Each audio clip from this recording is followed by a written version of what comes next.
소유와 성공, 그리고 인생의 가치에 대해 버핏은 엘버트 아인슈타인의 신조를 따르고 있다. 소유물, 외형적인 성공, 명성, 사치품 등은 항상 나에게 경멸할 만한 것이었다. 나는 단순하고도 겸손한 삶의 자세가 모든 이들에게 신체와 정신 모두를 위한 최선의 방법이라고 굳게 믿는다. 검소하고도 소박한 생활. 뿔테 안경을 쓰고 있는 버핏은 우선 친절하고 쾌활해 보인다. 키는 약 180cm의 중간 체격, 적당한 근육질 몸매, 몸무게는 약 80kg이다. 혈색이 창백한 편에 속하는 버핏은 모르는 사람이 보면 일반 사무원이나 회계사, 은행원 또는 월마트에서 옆줄에 서 있는 평범한 남자일 뿐이다. 가끔씩 버핏이 $1,500짜리 이탈리아 정장을 입는다고 보도된 적이 있지만 그건 아주 드문 경우다. 버핏의 딸 수잔은 누구보다 아버지의 소탈한 취향을 잘 알고 있다. 어머니와 시내에 나갔을 때 일입니다. 어머니가 아버지에게 새 옷을 사주자고 했어요. 우리는 아버지가 지금도 입고 다니는 30년도 더 된 옷에 신물이 났거든요. 우리는 그저 새 옷을 마련해드리려는 생각으로 모지 코트와 파란색 코트를 사다가 아버지에게 드렸어요. 그런데 아버지는 그것들을 환불해 오라고 하시더군요. 모지 코트와 파란 코트는 나한테도 있잖니? 라고 말씀하시면서요. 아버지는 정색을 한 채 진지하게 말씀하셨어요. 어쩔 수 없이 환불했죠. 그래도 저는 아버지 모르게 또 옷을 한 벌 골랐어요. 가격표는 보지도 않았고 그저 편안하고 수수해 보이는 것을 찾았어요. 그렇지 않은 옷은 입어볼 생각도 하지 않으실 테니까요. 아버지는 제가 골라온 옷을 입어보셨어요. 편해 보였어요. 가격표는 보지도 않으시더군요. 그제야 아버지는 그런 옷을 몇 벌 더 사셨어요. 수저는 아버지가 그 옷들을 너덜너덜해질 때까지 입으실 거라고 덧붙였다. 버핏이 돈을 쓰는데 인색하다는 사실은 이미 모든 이들이 잘 알고 있다. 워싱턴 포스트의 캐서린 그레이엄은 자신의 경영 선생인 버핏의 절약정신을 자서전에 이렇게 적었다. 언젠가 재무제표 분석법과 벤저민 그레이엄이 투자 초보자를 위해 쓴 책을 읽고 있는 중이었다. 버핏은 벤저민 그레이엄의 책을 서둘러 읽어야 한다고 했다. 오마하 공립도서관에 책을 늦게 반납해 소액이지만 연체료를 물고 싶지 않다는 게 이유였다. 버핏은 외향으로만 보면 영락없는 노교수 같다. 그런가 하면 버핏을 곁에서 지켜본 한 사람은 종종 그는 편하게 대충 옷을 입곤 하는데 그 차림새가 없어 특별히 신경 써서 옷을 차려입은 농부 같다고 말한다. 버핏의 옷에 대한 견해는 다른 대부분의 물질에 대한 관점과 일치한다. 버핏은 어떤 물건이든 지나치게 많은 것은 원치 않는다라고 입버릇처럼 말해왔다. 이렇듯 물질적인 욕망은 보통 수준인 반면에 버핏의 지적 욕구는 좌중을 긴장시킬 정도로 환하게 빛을 발한다.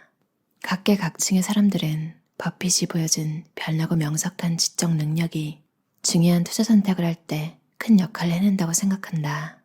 주변 사람들도 버핏의 지적 능력에 대해서는 사진 같은 기억력을 가졌다. 그의 머리 자체가 곧 백과사전이다. 엄청난 집중력을 지녔다. 증권 분석에서는 그를 따를 자가 없다는 등의 평가를 내린다. 단순함과 천재성의 독특한 조합. 그러나 버핏은 투자 이외의 분야에서는 어린아이에 가깝다. 때로 전기 스위치 켜는 법도 헷갈릴 때가 있긴 하다고 솔직히 실토한다. 버핏은 뒤축이 다른 구두를 아무렇지도 않게 신고 다닌다. 글씨를 쓸 때는 값싼 빅 볼펜을 사용한다. 버핏은 세금을 직접 처리하는데 세금 업무는 무척 간단한 일이라고 말한다.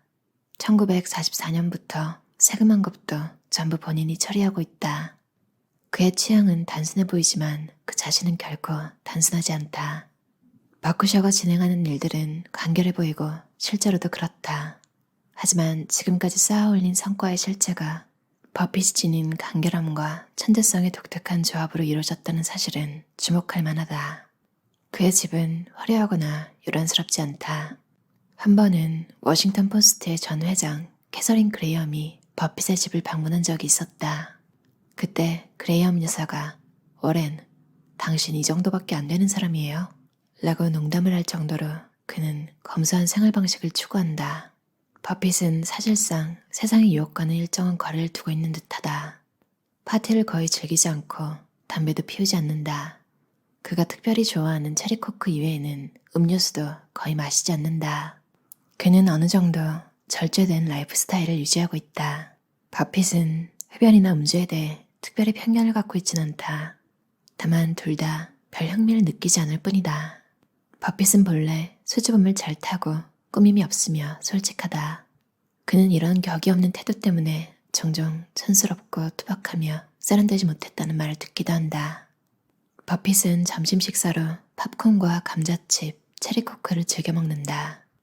버핏의 담당 의사들은 이러한 식단이 염려되는 것은 사실이지만 그는 아주 건강하다고 말한다. 먹는 것에 관한 한 그는 누구의 눈치도 보지 않는다. 버핏은 돈을 지불하는 것에 철두철미한 만큼 지불한 금액에 걸맞은 대가가 돌아오기를 기대한다. 버핏은 카페인을 제외한 모든 중독성 식품은 이런지아에 거절한다. 마셜 와인버그는 버핏과 함께 뉴욕의 오래된 루벤스 식당에서 식사했던 때를 기억한다. 올해는 보통보다 큰 사이즈의 햄치즈 샌드위치를 먹었습니다. 며칠 뒤 우리는 다시 식사를 하게 되었죠. 그는 그 레스토랑에 또 가자고 말했어요. 나는 하지만 바로 얼마 전에 그곳에 갔었잖아요. 라고 말했습니다. 물론 그랬죠. 그렇다고 해서 왜 다른 식당에서 리스크를 감수합니까? 그곳으로 가면 우리가 먹게 될 것이 무엇인지 정확히 알 수 있는데 말이요. 라고 말했죠. 와인버그는 그런 논리로 우리는 매일 그곳에 가곤 했다고 말했다. 나중에 와인버그의 얘기를 들은 버핏은 맞아요. 그곳에서 매일 먹지 않을 이유도 없잖아요. 라고 반문했다. 버핏은 헝클어진 머리, 구겨진 옷, 중서부 지역 특유의 낄낄대는 큰 웃음소리 등 언뜻 보면 자기 세계에 빠져있는 우스꽝스러운 외모의 노교수처럼 보인다. 하지만 일단 말을 하기 시작하면 사람들은 그가 보여주는 조리 있는 말솜씨 때문에 단박에 귀를 기울이게 된다. 버핏은 복잡해 보이는 문제를 이해하기 쉽게 요약하고 단순화시켜 하나하나 해결해 나가는 재능을 지녔다. 버핏이 기본적으로 달변가인 덕분이기도 하지만 그보다는 그가 들려주는 생각들이 깊이가 있고 합리적이며 오랜 경험에서 우러나온 것들이기 때문이다. 무엇보다 문제의 본질을 놓치지 않고 단순화시키는 솜씨가 뛰어나며 재치가 넘친다. 버핏에게 성공적인 투자자가 될 수 있는 방법이 무엇인지 물었을 때 그는 망설임 없이 시간이 지나면서 돈이 복리로 불어나기 때문에 오래 사는 것이 한 가지 방법이라고 대답했다. 복리의 중요성을 다시 한번 일깨우면서 듣는 이들의 마음에 남을 수 있도록 재치 있게 대답한 것이다. 그는 숫자 안에서 우리가 발견하지 못하는 의미를 찾아내는 능력을 지니고 있다. 버핏은 다른 사람과의 이야기 속에서 아이디어를 얻는 법이 없으며 독서와 사고를 통해 혼자서 아이디어를 얻는 편이다. 그는 숫자와 관련된 자료들을 읽으면서 하루를 보내는 데 익숙하다. 버핏은 언제나 열심히 일한다. 하지만 버핏은 그가 하는 일이 노동이 아닌 취미라고 말한다. 버핏이 가장 흥미를 느끼는 일은 왕성한 독서를 통해 비즈니스 세계를 연구하는 것이다. 실제로 그의 사무실로는 셀 수도 없을 만큼 많은 연례 보고서들이 도착하며 그는 자신의 주요 일과가 다만 읽는 것이라고 누차 말해왔다. 은둔자의 기질. 어떤 이들은 버핏에게 은둔자적 기질이 있다고 말하기도 한다. 버핏의 딸 수전은 이 말에 동의한다. 아버지는 모르는 사람들 사이에 둘러싸이면 불편해합니다. 심지어 수줍음을 타기도 하죠. 파티도 별로 즐기시는 편이 아니고요. 아마도 아버지는 월스트리트 저널과 TV, 코카콜라가 있는 방 한 칸짜리 아파트 안에서 진정한 행복을 느낄 거예요. 이웃들도 그를 거의 만나기 힘들다. 정원 가꾸는 일에도 특별한 취미가 없어 정원에서 일하는 모습도 눈에 띄지 않는다. 그의 사무실로 방문하는 사람도 매우 소수이다. 일주일에 두세 사람 정도가 잠깐씩 그와 만날 뿐이다. 그러나 버핏이 수줍음을 탄다 해도 그것은 자신의 능력에 대한 자신감의 부족을 의미하진 않는다. 그는 어릴 때부터 자기가 부자가 되리라는 사실을 알고 있었다고 종종 말해왔다. 자신의 집 침실에서 투자 조합을 시작한 사람이라면 최소한 자신감은 기본이고 직장을 구하라고 설득하는 다른 사람들의 조언을 무시할 정도의 신념이 있어야 한다. 또한 버핏은 남들이 자신을 두고 이러쿵저러쿵 이야기를 해도 별로 염두에 두지 않는다. 앤드류 킬패트릭 저자의 워렌 버핏 평전 1권이었는데요. 대충 워렌 버핏이 어떤 스타일인지 머릿속에 그려지죠.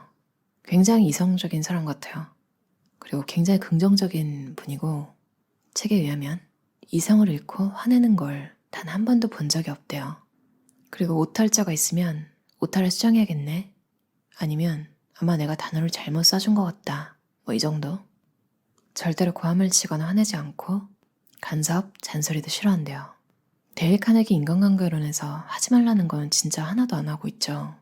수에 대한 감각이 뛰어난 재능도 있겠지만 인간관계에서 불필요한 일을 하지 않는 것도 굉장히 중요한 것 같은데 워렌 버핏이 딱 그런 것 같아요. 그러니까 누가 막 딱 봐도 내가 저거 훨씬 더 잘할 수 있고 이것만 내가 조언을 주면 좋을 것 같은데 이런 게 있으면 고민하다가 이 사람한테 막 이래라 저래라 하게 되잖아요. 근데 워렌 버핏은 딱 그냥 나라면 조금 다르게 했을 것 같은데 이 정도 끝. 대신 뭐 당연한 거지만 사람이 거짓말하는 걸 정말 싫어한대요. 워런 버핏의 스타일은 상대가 스스로 문제점을 파악하게 하는 거라고 하는데 약간 소크라테스 생각나죠. 그리고 스스로 뭔가를 하는 걸 좋아한대요. 심지어 이렇게 돈이 많은데도 셀프 서비스 주유소를 이용하고 나는 단순하고도 겸손한 삶의 자세가 모든 이들에게 신체와 정신 모두를 위한 최선의 방법이라고 굳게 믿는다. 나도 침대에서 자고 여러분도 침대에서 잡니다. 난 맥도날드에 가고 여러분도 맥도날드에 가죠. 인생살이 대부분은 부자라고 해서 특별히 좋은 게 그다지 많지는 않습니다. 다만 제 경우 한 가지 큰 차이가 있다면 부자가 되면 효율적으로 이동을 할 수 있고 덕분에 효율적으로 이동하지 못했다면 불가능했을 여러 가지 일을 하게 되는 것이죠.